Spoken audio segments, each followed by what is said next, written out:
1, 2, 3.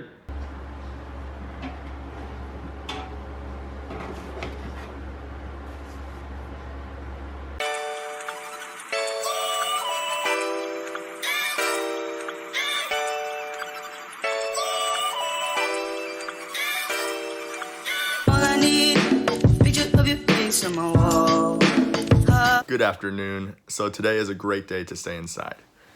We also legally have to stay inside. So I'm gonna tell a story. This is the story about how my dads met. Take it down now. 'Cause you know if they found out, we would be so unintentionally perfect. But it's not worth it. I can't be liking you no more. Can't be loving you. No, I can't. You. So for some context, my dads grew up in small towns in Pennsylvania and Michigan. But growing up in a small town doesn't mean that you don't have big ambitions. Here's what I mean.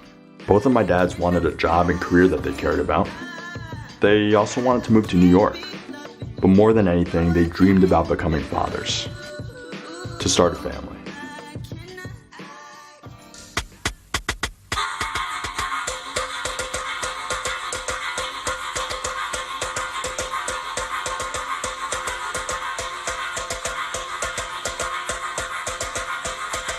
My grandma and your grandma sitting by the fire. My grandma said to your grandma, I'm gonna set your flat on fire. Talking about henna, waka wane, chicken mofino, anane, chicken mofino. So by 1990, my dads had begun establishing themselves. They had jobs that they liked, and they were loving New York. And then finally in 1991, that's when they met each other. They met each other in Fire Island, at their mutual friend's house. Let me show you where that is. So they exchanged numbers the old-fashioned way, and ultimately that led to their first date. First they went to a Brazilian concert, and then to an Italian restaurant. É pau, é pedra, é o fim do caminho, é o resto de toco, é pouco sozinho, é caco de vidro, é a vida, é o sol, é a noite, é a morte, é laço, é o anzol, é peroba do carro. It's really late right now, and I pulled a little bit of an all-nighter. But since we're talking about an Italian place, what better thing than pasta? So they went to this place called Da Umberto, and they had a really memorable conversation.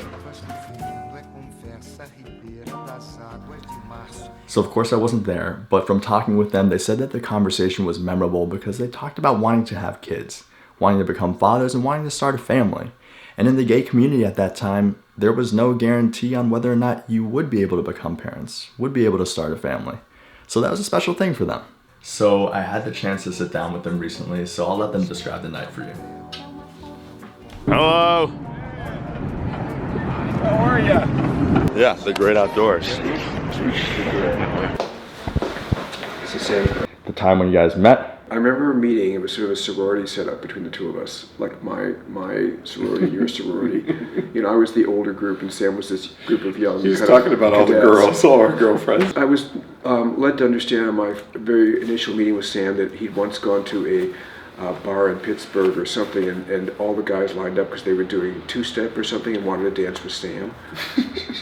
Something. So that's how we met. Then we had a first date, and I think we did talk about him. Yeah, we talked about babies the first date. I remember that. Your first niece had been born. It was a baby, Nicole, and you were just brimming with, kind of excitement about it. Yeah, no, and that's why I knew for all the guys I dated, that's why I knew you were different, because you were the first one that we actually talked about that important thing. There was one good difference. The rest of them kind of like piled up. That lasted for about who knows how long. Several years. That's a long time. Then you met Caroline. I got along well with her. It was unbelievable. All my friends thought Sam was really a nice guy, so cute. And we were both nice guys. É o fim do caminho, é resto, de toco, pouco, sozinho, passo, uma ponte, sapo, rã. So as you can probably tell, my dads are pretty funny guys. And yeah, that was their first date. That was the first impression that they got of each other. And this interview continues, and we talk about how their relationship continued to grow to the point where they were ready to start talking about the next steps in becoming fathers and starting a family. But little did they know that that would just be the start of a ton of challenges and a ton of hurdles that they would need to overcome to become fathers as two men adopting in the US. And I'm gonna make a video about that in the near future, so I hope that you enjoyed this short one, and I can't wait to see you next time. Also, let me know if I should shave. I'm thinking that I probably should. Let me know in the comments. Peace.